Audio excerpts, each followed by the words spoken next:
Hey, you guys. Welcome to day 4 of The Lion, the Witch, and the Wardrobe.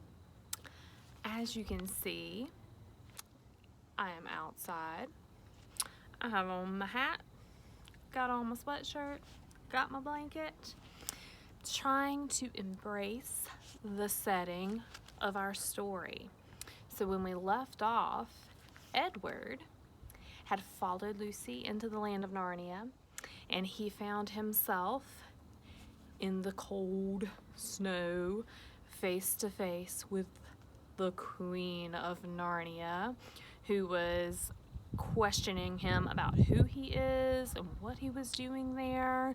And we left off right in the middle of that questioning.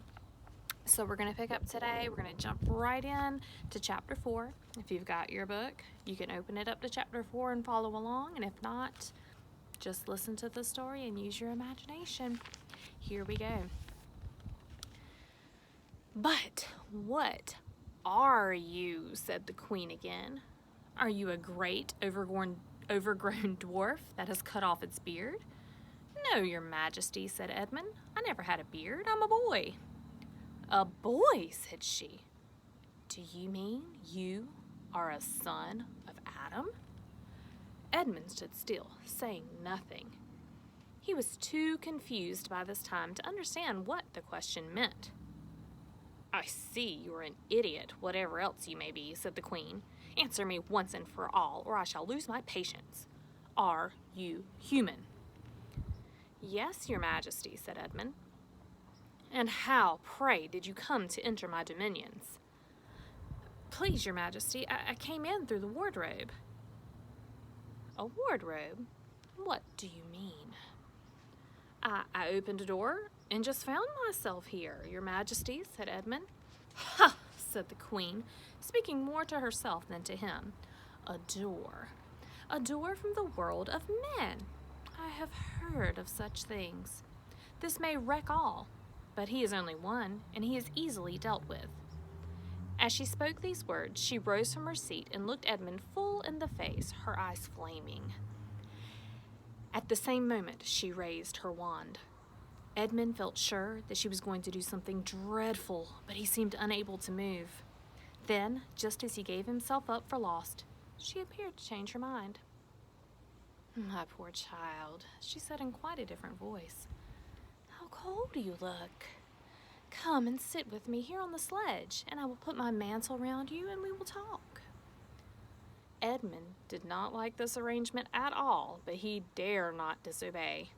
He stepped onto the sledge and sat at her feet, and she put a fold of her fur mantle round him and tucked it in well. "Perhaps something hot to drink," said the Queen. "Should you like that?" "Yes, please, your Majesty," said Edmund, whose teeth were chattering. The Queen took from somewhere among her wrappings a very small bottle, which looked as if it were made of copper. Then, holding out her arm, she let one drop from it fall onto the snow beside the sledge. Edmund saw the drop for a second in mid-air, shining like a diamond. But the moment it touched the snow, there was a hissing sound, and there stood a jeweled cup full of something that steamed. The dwarf immediately took this and handed it to Edmund with a bow and a smile, not a very nice smile. Edmund felt much better as he began to sip the hot drink. It was something he had never tasted before, very sweet and foamy and creamy, and warmed him right down to his toes.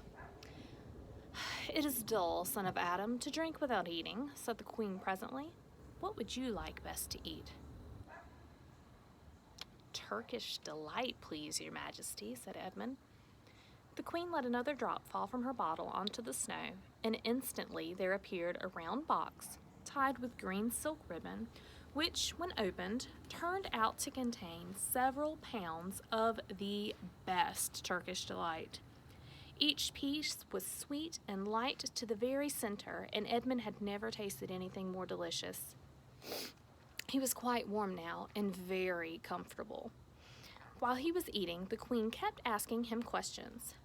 At first, Edmund tried to remember that it is rude to speak with one's mouth full, but soon he forgot about this and thought only of trying to shovel down as much Turkish delight as he could, And the more he ate, the more he wanted to eat, and he never asked himself why the queen should be so inquisitive. She got him to tell her that he had one brother and two sisters, and that one of his sisters had already been in Narnia and had met a faun there, and that no one except himself and his brother and his sisters knew anything about Narnia. She seemed especially interested in the fact that there were 4 of them, and kept on coming back to it. "You are sure that there are just 4 of you?" she asked. "2 sons of Adam and 2 daughters of Eve, neither more nor less?" And Edmund, with his mouth full of Turkish delight, kept on saying, "Yes, I told you that before," and forgetting to call her Your Majesty. But she didn't seem to mind that now. At last the Turkish delight was all finished, and Edmund was looking very hard at the empty box and wishing that she would ask him whether he would like some more. Probably the queen knew what he was thinking, for she knew, though Edmund did not, that this was enchanted Turkish delight, and that anyone who had once tasted it would want more and more of it, and would even, if they were allowed, go on eating it till they killed themselves. But she did not offer him any more. Instead, she said to him, "Son of Adam, I should so much like to see your brother and your 2 sisters. Will you bring them to see me?" "I'll try," said Edmund, still looking at the empty box. "Because if you did come again, bringing them with you, of course, I'd be able to give you some more Turkish delight. I can't do it now. The magic will only work once. In my own house, it would be another matter." "Why can't we go to your house now?" said Edmund. When he had first got onto the sledge, he had been afraid that she might drive away with him to some unknown place from which he would not be able to get back. But he had forgotten that fear now. "It is a lovely place, my house," said the queen. "I am sure you would like it. There are whole rooms full of Turkish delight, and what's more, I have no children of my own. I want a nice boy whom I could bring up as a prince, and who would be king of Narnia when I am gone. While he was prince, he would wear a gold crown and eat Turkish delight all day long. And you are much the cleverest and handsomest young man I've ever met. I think I would like to make you the prince someday when you bring the others to visit me." "Why not now?" said Edmund. His face had become very red, and his mouth and fingers were sticky. He did not look either clever or handsome, whatever the queen might say. "Oh, but if I took you there now," said she, "I shouldn't see your brother and your sisters. I very much want to know your charming relations. You are to be the prince, and later on, the king. That is understood. But you must have courtiers and nobles. I will make your brother a duke and your sister duchesses." "There is nothing special about them," said Edmund. "And anyway, I could always bring them some other time." "Ah, but once you were in my house," said the queen, "you might forget all about them. You would be enjoying yourself so much that you wouldn't want the bother of going to fetch them. No, you must go back to your own country now and come to me another day. With them, you understand. It is no good coming without them." "But I don't even know the way back to my own country," pleaded Edmund. "That's easy," answered the queen. "Do you see that lamp?"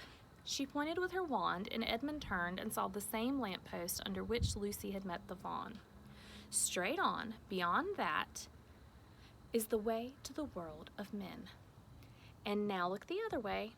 Here she pointed in the opposite direction, "and tell me if you can see 2 little hills rising above the trees."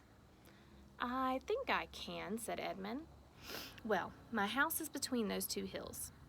So, next time you come, you have only to find the lamppost and look for those 2 hills and walk through the wood till you reach my house.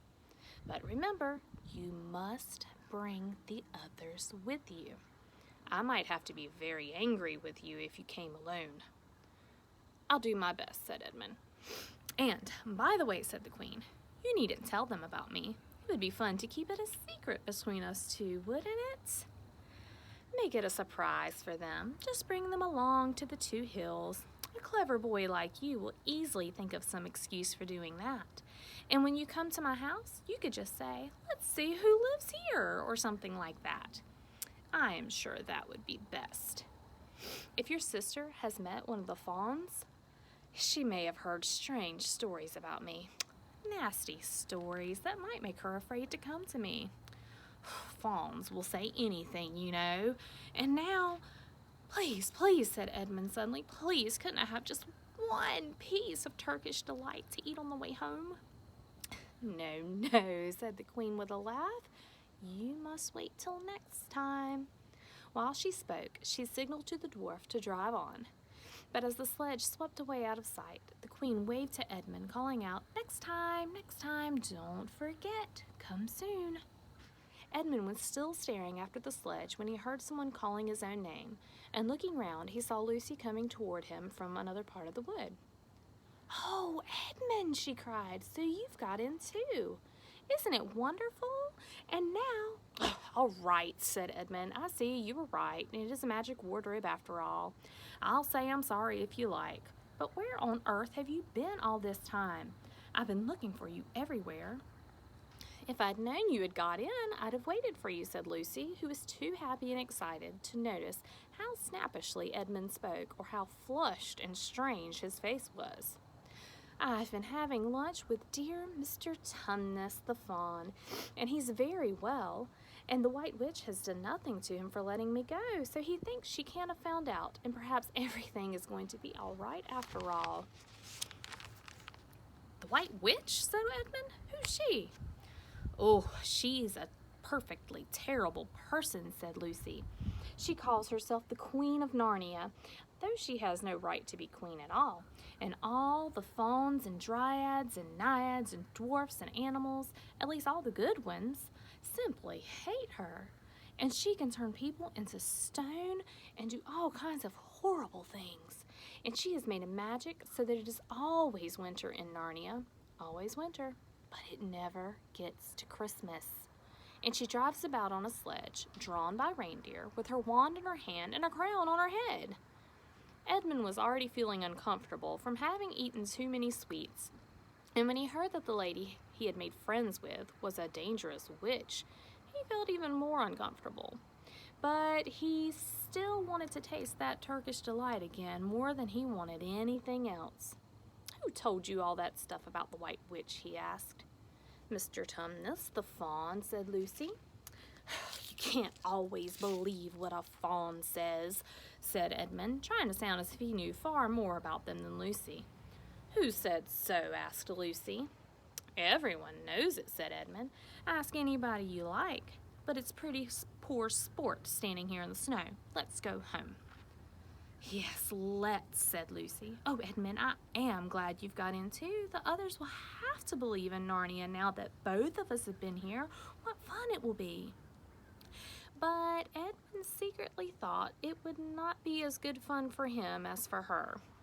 He would have to admit that Lucy had been right before all the others, and he felt sure the others would all be on the side of the fawns and the animals.